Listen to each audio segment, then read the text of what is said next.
पाठशाला की नगरी चैनल में आप सभी का स्वागत है। दोस्तों, आज हमने एनसीईआरटी का सार संग्रह लिए हैं जो कि किसी भी कॉम्पिटिटिव एग्ज़ाम के लिए अति महत्वपूर्ण साबित होगा। और यह 6 से 12 तक लिया गया है, 6 से 12 क्लास तक दिया गया है इसमें क्वेश्चन, और वन लाइनर क्वेश्चन है। और इसको महेश बर्नवाल के द्वारा लिखा गया है, महेश बर्नवाल और उड़ान वर्मा के द्वारा। तो चलिए क्वेश्चन को देखा जाए। दोस्तों, इंडियन पॉलिटी से लिया गया क्वेश्चन है। 1 नंबर क्वेश्चन है आप लोगों का, रेगुलेटिंग एक्ट 1773 द्वारा सर्वोच्च न्यायालय की स्थापना कहाँ की गई थी? तो सर्वोच्च न्यायालय की स्थापना कलकत्ता में 1774 ईस्वी में की गई थी। आते हैं दोस्तों अगले क्वेश्चन पे। भारतीयों को भारत के प्रशासन में भाग लेने का अधिकार किस अधिनियम के द्वारा प्राप्त हुआ? तो इसको चार्टर एक्ट 1837 के द्वारा प्राप्त हुआ था। 1837 के चार्टर एक्ट के द्वारा प्राप्त हुआ था। आते हैं दोस्तों अगले क्वेश्चन पे। अगला क्वेश्चन दिया गया है आप लोगों का, भारत विधान परिषद को बजट पर बहस करने की शक्ति किस अधिनियम के द्वारा प्राप्त हुई है? तो भारत परिषद अधिनियम 1892 के अंतर्गत इसको बजट पर बहस करने की शक्ति प्रदान की गई थी। आते हैं दोस्तों अगले क्वेश्चन पे। केंद्रीय विधानमंडल सर्वप्रथम किस अधिनियम के द्वारा द्विसदनीय बनाया गया? द्विसदनीय किसके अंतर्गत बनाया गया था? तो 1919 ईस्वी के भारत शासन अधिनियम के द्वारा इसको बनाया गया था। आते हैं दोस्तों अगले क्वेश्चन पे। अगला क्वेश्चन दिया गया है आप लोगों का, भारत के राष्ट्रपति को अध्यादेश निर्गत करने की शक्ति मूलतः किस अधिनियम से प्रेरित है? तो उसको भारत शासन अधिनियम 1935 के अंतर्गत लिया गया है। भारत के राष्ट्रपति को अध्यादेश निर्गत करने की शक्ति भारत शासन अधिनियम 1935 के अंतर्गत किया गया है। आते हैं दोस्तों अगले क्वेश्चन पे। अगला क्वेश्चन है आप लोगों का, प्रांतों में द्वैत शासन व्यवस्था की किस अधिनियम के द्वारा लागू की गई है? प्रांतों में द्वैत शासन अधिनियम किस अधिनियम के अंतर्गत लागू किया गया है? तो इसका जो सही आंसर होगा वो होगा भारत शासन अधिनियम 1919 के अंतर्गत। प्रांतों में द्वैत शासन व्यवस्था भारत शासन अधिनियम 1919 के अंतर्गत लाया गया था। आते हैं दोस्तों अगले क्वेश्चन पे। अगला क्वेश्चन दिया गया आप लोगों का, ब्रिटिश भारत में किस अधिनियम में संघीय शासन का प्रावधान था? ब्रिटिश भारत में किस अधिनियम में संघीय शासन का प्रावधान था? तो इसका जो सही आंसर होगा वो होगा ऑप्शन भारत शासन अधिनियम 1935 के अंतर्गत। ये रिवीजन क्लास है। आते हैं दोस्तों अगले क्वेश्चन पे। अगला क्वेश्चन दिया गया है आप लोगों का, अखिल भारतीय संघ स्थापित करने का प्रावधान किस अधिनियम में किया गया था? तो भारत शासन अधिनियम 1935 के अंतर्गत किया गया था। आते हैं दोस्तों अगले क्वेश्चन पे। अगला क्वेश्चन दिया गया है आप लोगों का, इसको याद रखना बहुत ही आवश्यक है। भारत के संविधान में केंद्र और राज्यों के मध्य किया गया शक्तियों का विभाजन भारत सरकार अधिनियम 1935 पर आधारित है। 1935 पर आधारित है और मूलतः सबसे अधिक अनुच्छेद 1935 के अंतर्गत ही लिए गए हैं। आते हैं दोस्तों अगले क्वेश्चन पे। अगला क्वेश्चन दिया गया है आप लोगों का, एक निर्वाचित संविधान सभा द्वारा भारत में संविधान का निर्माण करने का प्रस्ताव किसके द्वारा दिया गया था? तो दिया गया था क्रिप्स मिशन के द्वारा। एक निर्वाचित संविधान सभा द्वारा भारत के संविधान का निर्माण करने का अधिकार क्रिप्स मिशन के द्वारा दिया गया था। आते हैं दोस्तों अगले क्वेश्चन पे। अगला क्वेश्चन दिया गया है आप लोगों का, भारतीय संविधान सभा का गठन किसके अंतर्गत किया गया था? भारतीय संविधान सभा का गठन किसके अंतर्गत किया गया था? तो कैबिनेट मिशन 1946 के अंतर्गत किया गया था। आते हैं दोस्तों अगले क्वेश्चन पे। अगला क्वेश्चन है आप लोगों का, कैबिनेट मिशन द्वारा प्रस्तुत योजना के अनुसार संविधान सभा में प्रांतों से प्रतिनिधित्व का निर्वाचन किस अनुपात में था? तो उसको 10 लाख की जनसंख्या पर एक सदस्य होना चाहिए। आते हैं दोस्तों अगले क्वेश्चन पे। अगला क्वेश्चन दिया गया आप लोगों का, भारतीय संविधान का निर्माण करने वाली संविधान सभा के सदस्यों का चुनाव किसके द्वारा किया गया था? भारतीय संविधान का निर्माण करने वाली संविधान सभा के सदस्यों का चुनाव विभिन्न प्रांतों की विधानसभा के द्वारा दिया गया था। आते हैं दोस्तों अगले क्वेश्चन पे। अगला क्वेश्चन अंतरिम सरकार 1946 में जो आया था वो दिया गया है। सबसे पहले सदस्य थे जवाहरलाल नेहरू। जवाहरलाल नेहरू ये राष्ट्रमंडल सदस्य और विदेशी मामलों के सदस्य थे। आते हैं दोस्तों अगले क्वेश्चन पे। सरदार वल्लभ भाई पटेल। सरदार वल्लभ भाई पटेल गृह सूचना और प्रसारण मंत्री थे। उसके बाद राजेंद्र प्रसाद कृषि और खाद्य मंत्री थे। उसके बाद आए थे जॉन मथाई। जॉन मथाई उद्योग और नागरिक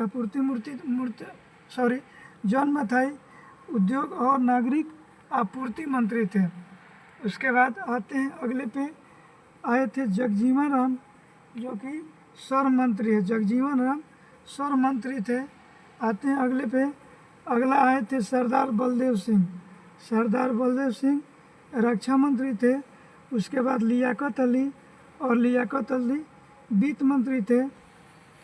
उसके बाद आए थे सी राजगोपालाचारी शिक्षा और कला मंत्री थे। ये सभी लोग 1946 के अंतर्गत आए थे। आते हैं दोस्तों अगले क्वेश्चन पे। अगला क्वेश्चन दिया गया है आप लोगों का, भारत शासन अधिनियम भारत शासन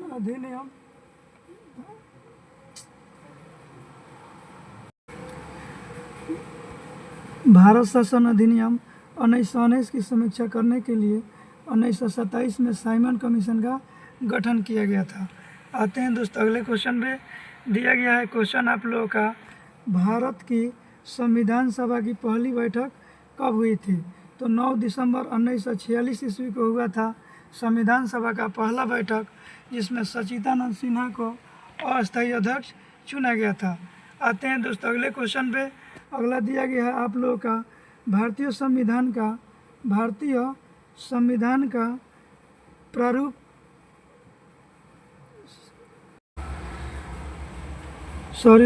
दिया गया है अगला क्वेश्चन आप लोगों का, भारतीय संविधान का प्रथम प्रारूप BN राव को तैयार किया गया था। संविधान सभा का प्रथम प्रारूप BN राव द्वारा तैयार किया गया था। आते हैं दोस्तों अगले क्वेश्चन पे। अगला क्वेश्चन दिया गया है, संविधान सभा का अस्थायी अध्यक्ष किसे चुना गया था? तो संविधान सभा का अस्थायी अध्यक्ष 11 दिसंबर 1946 को डॉक्टर राजेंद्र प्रसाद को चुना गया था। आते हैं अगले क्वेश्चन पे। अगला क्वेश्चन दिया गया है आप लोगों का, संविधान सभा के पंडित नेहरू द्वारा उद्देश्य प्रस्ताव कब प्रस्तुत किया गया था? तो उद्देश्य प्रस्ताव को 13 दिसंबर 1946 को प्रस्तावित किया गया था जवाहरलाल नेहरू द्वारा। आते हैं अगले क्वेश्चन पे। अगला क्वेश्चन दिया गया है आप लोगों का, नेहरू द्वारा प्रस्तुत उद्देश्य प्रस्ताव संविधान सभा में कब स्वीकृत हुआ था? तो 22 जनवरी 1947 ईस्वी को हुआ था। आते हैं दोस्तों अगले क्वेश्चन पे। अगला क्वेश्चन दिया गया है पॉलिटिक्स आप लोगों का, भारतीय संविधान के निर्माण काल में संविधान सभा के कुल कितने अधिवेशन हुए थे? तो संविधान सभा के कुल 11 अधिवेशन हुए थे। आते हैं अगले क्वेश्चन पे। दिया गया है क्वेश्चन आप लोगों का, संविधान सभा के निर्माण में संविधान सभा को कितना समय लगा था? संविधान सभा के निर्माण में संविधान सभा बनाने में 2 वर्ष 11 महीना और 18 दिन लगा था। आते हैं अगले क्वेश्चन पे। अगला क्वेश्चन है आप लोगों का, भारतीय संविधान सभा के संवैधानिक सलाहकार कौन थे? भारतीय संविधान सभा के संवैधानिक सलाहकार कौन थे? तो इसका जो सही आंसर होगा वो होगा BN राव। BN राव संविधान सभा के संवैधानिक सलाहकार थे। संवैधानिक सलाहकार BN राव थे। आते हैं अगले क्वेश्चन पे। दिया गया है क्वेश्चन आप लोगों का, भारत की संविधान सभा ने वर्तमान रूप में राष्ट्रीय ध्वज को कब अपनाया? राष्ट्रीय ध्वज को कब अपनाया गया था? तो राष्ट्रीय ध्वज को 22 जुलाई 1947 ईस्वी को अपनाया गया था। राष्ट्रीय ध्वज को 22 जुलाई 1947 ईस्वी में अपनाया गया था। आते हैं अगले क्वेश्चन पे। दिया गया संविधान सभा की प्रथम बैठक की अध्यक्षता सच्चिदानंद सिन्हा ने की थी। संविधान सभा के प्रथम बैठक की अध्यक्षता सच्चिदानंद सिन्हा ने की थी, जो कि अस्थायी अध्यक्ष थे। आते हैं अगले क्वेश्चन पे। दिया गया है भारत का संविधान कब स्वीकृत किया गया था? भारत के संविधान को कब स्वीकृत किया गया था? 26 नवंबर 1949 ईस्वी को। आते हैं अगले क्वेश्चन पे। दिया गया है भारतीय संविधान पूर्णतः कब लागू हुआ था? भारत के संविधान को 26 जनवरी 1950 ईस्वी में लागू किया गया था। संविधान सभा में 9 दिसंबर 1946 को संविधान सभा की प्रथम बैठक हुई थी, जिसके अस्थायी अध्यक्ष डॉक्टर सच्चिदानंद सिन्हा को बनाया गया था, और 11 दिसंबर 1946 को डॉक्टर राजेंद्र प्रसाद को अस्थायी अध्यक्ष चुना गया था, और कार्यकारिणी परिषद के लिए 13 दिसंबर 1946 ईस्वी को जवाहरलाल नेहरू को चुना गया था। इसे उद्देश्य प्रस्ताव के नाम से भी जाना जाता है। आते हैं अगले क्वेश्चन पे। संविधान सभा को लागू किस दिन किया गया था? तो संविधान सभा को लागू किया गया था 26 जनवरी 1950 ईस्वी को।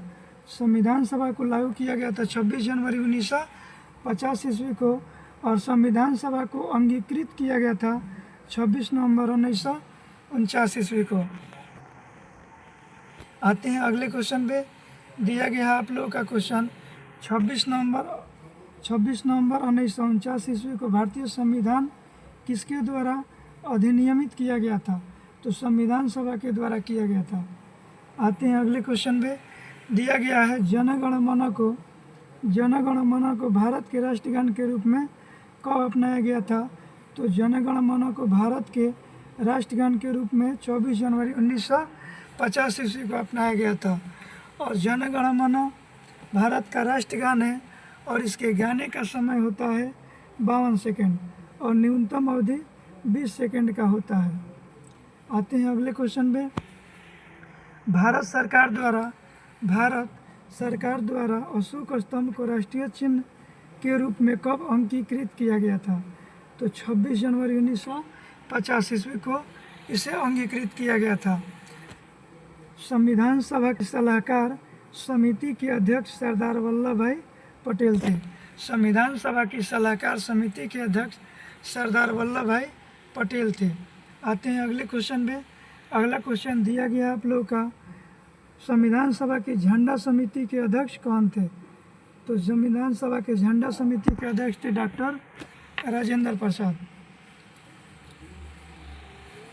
आते हैं दोस्तों अगले क्वेश्चन पे। अगला क्वेश्चन दिया गया है आप लोगों का, संविधान सभा में डॉक्टर भीमराव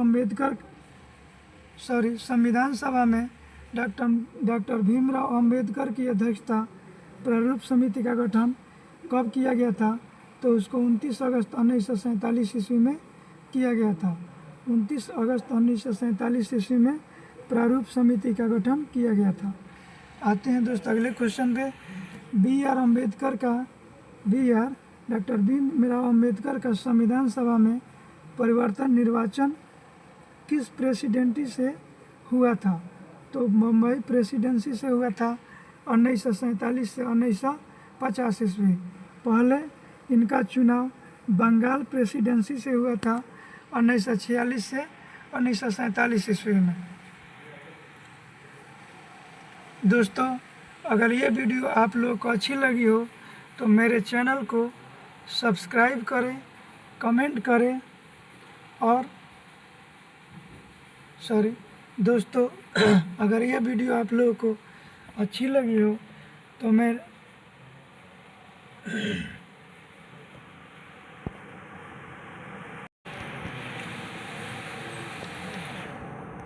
दोस्तों अगर ये वीडियो आप लोगों को अच्छी लगी हो तो मेरे चैनल को सब्सक्राइब करें और कमेंट करना ना भूलें।